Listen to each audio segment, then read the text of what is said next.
I'm Sarah, and I'd like to open up about a significant chapter of my life involving some intense challenges with my in-laws and my husband amidst navigating a divorce. I thought sharing this might resonate with those of you who have faced undue criticism from your in-laws. Let's go back to where it all started. I met Kevin, my now estranged husband, on a dating app when I was a 20-year-old college student. Kevin was 26, employed and stable. Despite our age difference, we fell in love. I've always believed that love isn't bound by age or looks, so Kevin being older was never an issue for me. However, Kevin was troubled by our age gap. He would often ask, "Why are you with me, Sarah? You could find someone your age who might be a better match." But I chose him because I loved him, and for me, age was just a number. Kevin's insecurities were deep-rooted. He would persist. There must be other reasons, Sarah. It's not usual for someone like you to love someone like me. I wish you'd just tell me the real reason. I reassured him repeatedly that my feelings were genuine. I wasn't interested in dating someone my age. I loved him, and that was what mattered to me. Despite my assurances, Kevin's self-doubt lingered, hinting at deeper self-esteem issues that seemed to have kept him single before we met. Eager to prove my genuine affection, I made it a point never to let Kevin spend excessively on me. While I was a college student managing my finances, I wasn't wealthy, but made sure to buy him thoughtful gifts and handle my expenses. I always worked part-time jobs, ensuring I wasn't financially dependent on him. Kevin seemed to appreciate these efforts, but sadly, his insecurities didn't fade, and he continued to question the sincerity of my love, which deeply hurt me. It took 3 years before I fully understood the origins of Kevin's issues when I met his parents, Samuel and Charlotte. Samuel, Kevin's father, had a turn of fortune when he won the lottery, which dramatically changed their lives. This background gave me insight into the environment that shaped Kevin's perspectives and insecurities. After they won the lottery, Samuel and Charlotte bought a lavish house and wisely invested the rest of their winnings. Yet, their newfound wealth seemed to come with a sense of superiority.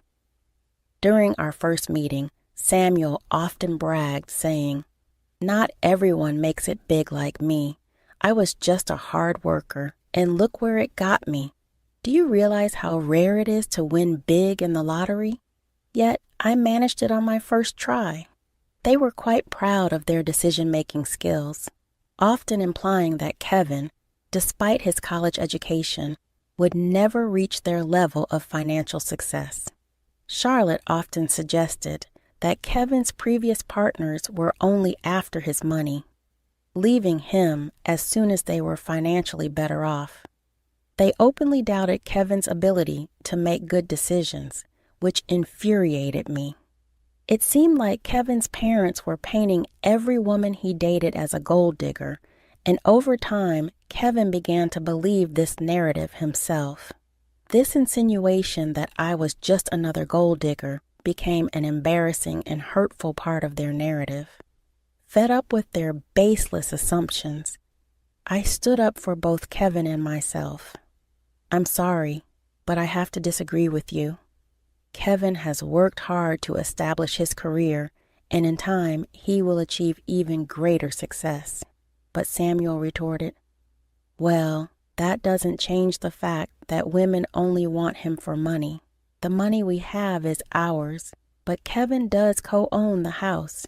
Eventually, it will be his. Every time these girls see our $350,000 house, I swear they just see dollar signs." I couldn't hold back.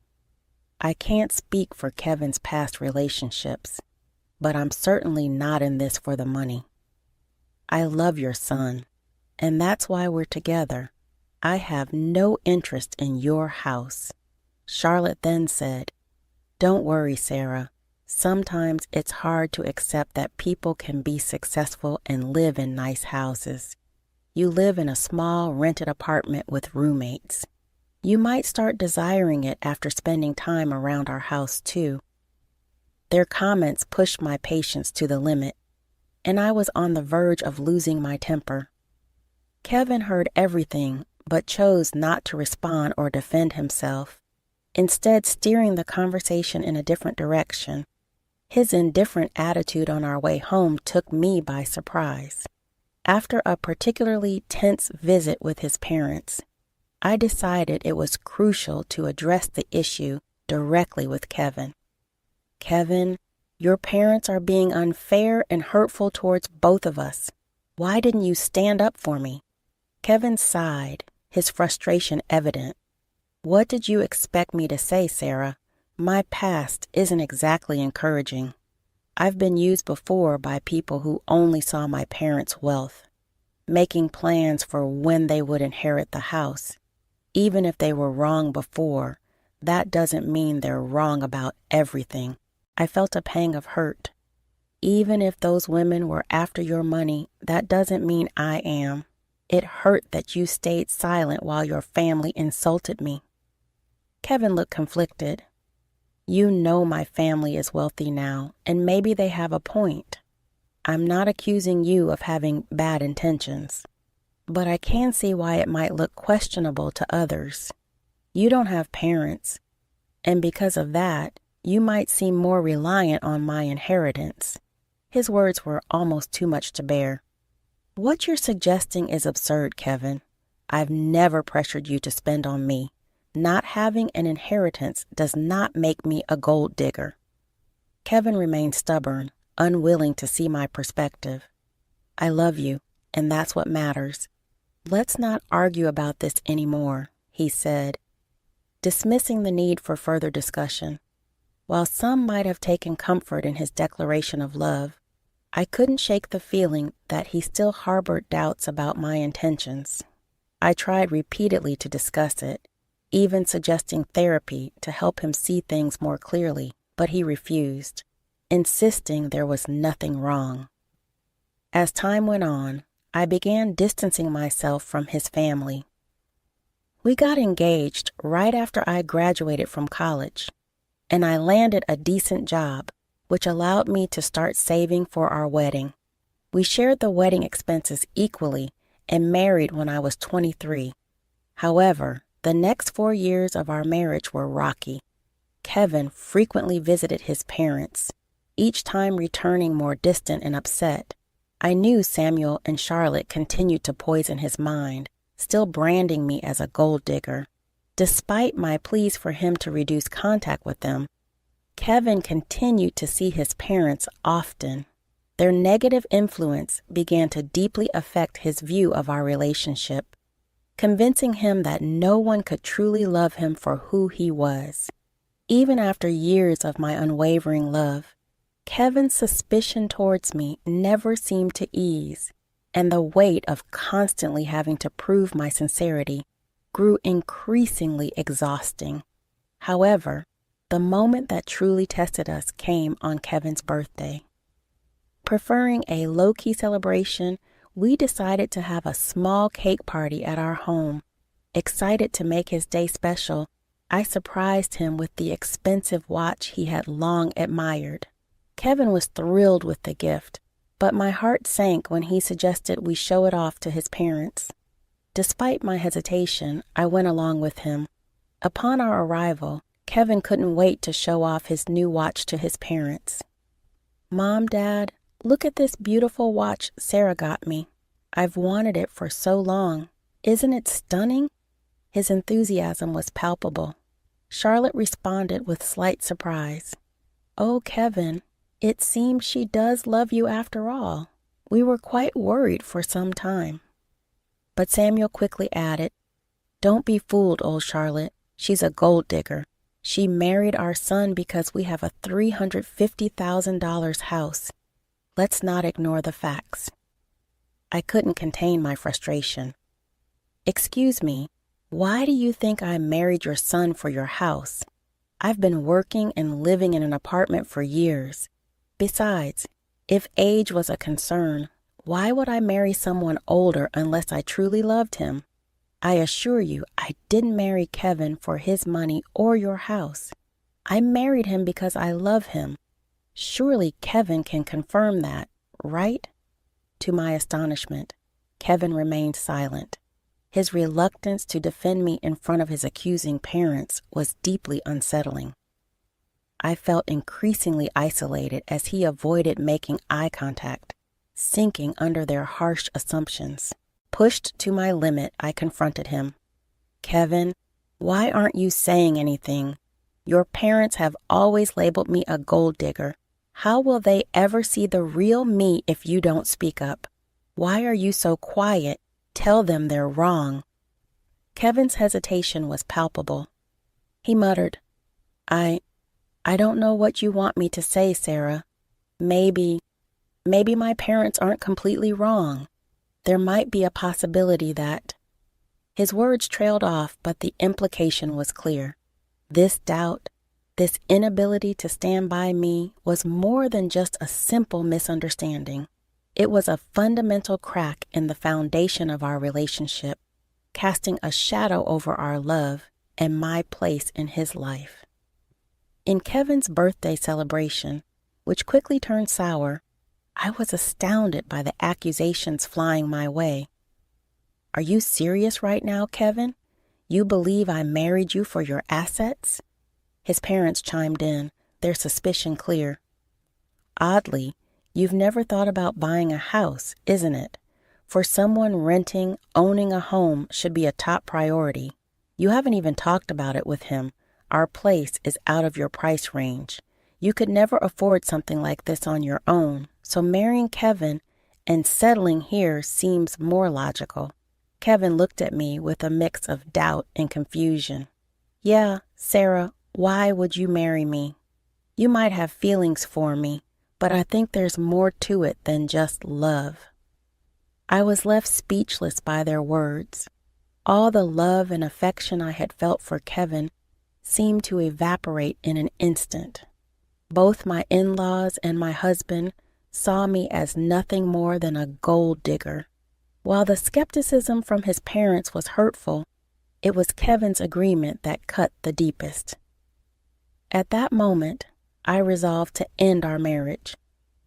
I didn't reveal my decision right away. Instead, I waited for the appropriate moment. Once Kevin and I were back home, I contacted a lawyer and began the divorce process. The lawyer assured me that everything would be prepared within a week. Meanwhile, I moved into a separate room, giving myself some space. Kevin thought I was merely cooling off and had no inkling of my intentions. When the divorce papers were ready, I gathered my belongings and left. Kevin, clearly distressed, called me in a panic. I told him to meet me at a specific address and to bring his parents. Despite his confusion, he complied. As they arrived, I stood waiting on the porch of a stunning house. Their expressions shifted to surprise as they took in the scene. You must be wondering why I brought you here, I said, gesturing to the luxurious surroundings. It's a beautiful house, isn't it? No one can compare their home to this one. It's worth around $3 million in today's market. Quite expensive, right? The dramatic setting was my way of showing them that their accusations and suspicions were unfounded. I was not the person they thought I was, and I needed to make that clear in the most unforgettable way. But it's worth every penny, I said, gesturing towards the lavish interior of the house, which also boasted furniture worth millions. What is this place, Sarah? I don't understand why you have access to such a house, Kevin asked, puzzled. Why don't you all come in so we can talk properly? I can't explain everything standing here on the porch, I suggested, brushing off their astonishment as I led them inside. They followed, their eyes widening in awe at the opulent decor that greeted us. The owners had spared no expense in furnishing their home. As we settled into the plush sofas, I took a deep breath, ready to reveal the truth. As we settled into the plush sofas, I took a deep breath, ready to address the elephant in the room. I've made a decision, and that's why we're here, I stated, handing over the papers. I filed for divorce. We can proceed with an uncontested divorce if you agree. What? I don't understand. Why are you filing for divorce? Kevin's voice was a mix of confusion and concern. It's simple, I said, my voice steady, despite the storm of emotions inside me. You and your parents think I'm a gold digger. You believe I married you for your house and your money. Despite everything I've said, you've refused to listen. So, it's better for everyone if I leave, sparing you from what you deem my gold-digging tendencies. You're considering divorce just because my parents spoke what they believed to be the truth? That's ridiculous, Kevin retorted, disbelief coloring his tone. I think it's for the best, I replied, firm in my resolve. His mother, watching the exchange with an unreadable expression, chimed in. If she's so adamant, you should just sign the papers, Kevin. Then at least you can find someone who truly loves you. Why did you bring us to this house, Sarah? Do you expect me to buy this for you as part of our divorce settlement? Kevin asked, suspicion in his voice. Why would I need you to buy this house, Kevin? This house is already mine, I answered calmly, watching their shock and disbelief unfold. How on earth can you afford a house like this? You're renting, and your job isn't enough to cover something like this. Stop lying to us, Kevin's father demanded, his tone sharp with suspicion. Their disbelief was palpable, but the truth of my independence and financial capability was something I was ready to prove once and for all. This revelation was not just a statement of my financial independence, but also a declaration of my autonomy, forever altering the dynamics of our relationship. I'm not lying, I asserted firmly, seeing the disbelief on their faces. Kevin, remember when I mentioned that my parents left me some inheritance? Well, this house is part of it. It's under a trust for now, but I will officially inherit it when I turn 31. I don't need to work a high-paying job because I have a trust fund waiting for me. That's impossible, Kevin interjected. Your parents passed away a long time ago. They should have given you the house earlier. My parents were aware of the potential leeches I might attract, I explained. So, they instructed me never to disclose the house or the trust fund to anyone. Call it foresight, but they knew someone could try to exploit me. Hence, they placed everything in a trust to keep it safe until I reached 31. By then, I'd hopefully be settled with someone who genuinely cared about me, not my inheritance. Oh my God, Sarah, you should have told us about your wealth. We had no idea. This is a sizable house you have. We could all live very comfortably here, Kevin's mother exclaimed. Yeah, you should have shared that sooner. We thought you were after our house. We could have avoided all the misunderstandings, Kevin added, looking relieved yet somewhat embarrassed. I always knew Sarah was perfect for Kevin. I've been saying she's a great woman. Look how wealthy she is. Kevin's father chimed in, his tone shifting dramatically. Hearing this, I couldn't help but laugh. Their attitude toward me had shifted so rapidly it made my head spin. What was even more bizarre was that they seemed to suddenly forget about the divorce papers I had brought. Pulling out the papers, I signed them. As I was saying, here's my signature for an uncontested divorce. You can just sign these to make it easy. If you want to fight, we can take this to court, but I won't live with you anymore. Wait, Sarah, listen to me. There's no need to rush this, Kevin pleaded. You've already proven you're not a gold digger. There's no reason to get a divorce anymore. We even apologize for any misunderstanding. That should make things better, right? Yes, Samuel is right. We're sorry, Sarah. We doubted you for no reason, his mother added, her voice filled with regret. Despite their apologies and sudden change of heart, the clarity of their initial judgments and accusations lingered in my mind, reinforcing my decision to step away from a relationship where trust had to be proven rather than given. I don't want your insincere apologies, I said firmly, my resolve unwavering. For 3 years, you allowed your family to berate me and label me a gold digger. I expected you to defend me, but instead, you sided with them and even accused me of the same. I can't stay with someone who doesn't respect his wife. I'm done, Kevin. We can part ways amicably or involve the courts. The choice is yours.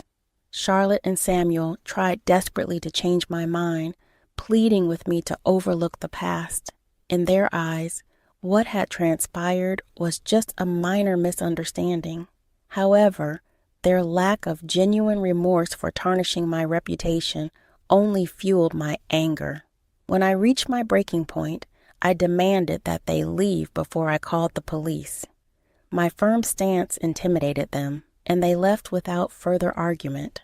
Over the next few weeks, Kevin and his parents continued to harass me. They begged, pleaded, and even offered bribes to persuade me to stay. Their belief that money could sway my decision only intensified my fury. It was a stark revelation of their persistent view of me as someone motivated by financial gain. Ironically, since Kevin co-owned the house with his parents, I was entitled to half of his share, which only fueled their desperation for reconciliation. Despite their relentless attempts, I remained steadfast in my decision to part ways. I relocated all my belongings to my parents' house, asserting my right to stay there even before officially taking ownership. Kevin and his parents persisted in their attempts to reach out, prompting me to change my phone number to avoid their constant calls from unfamiliar numbers. Kevin even attempted to discuss matters at my workplace, but I had informed security beforehand, and they asked him to leave. Kevin still hadn't signed the divorce papers, holding out hope for a change in my decision. Nearly a year has passed, and yet the situation remains unresolved, a testament to the complexity and emotional depth of our entangled lives. Since I initiated the divorce proceedings, with less than a year remaining until the legal process is concluded, I've managed quite well on my own, living independently. I've found both happiness and financial stability. While I've gone on a few dates, I'm not considering anything serious at the moment. According to a cousin of Kevin, his family is now worried about having to pay me my rightful share of the house. The legal fees are mounting, and their savings are proving to be insufficient. Kevin is even advocating for selling the house, harboring resentment toward his parents for the upheaval they've caused in his life. At this point, I simply don't care about their dilemmas. My only goal is to be free from that toxic family and move on with my life, leaving the chaos and negativity behind.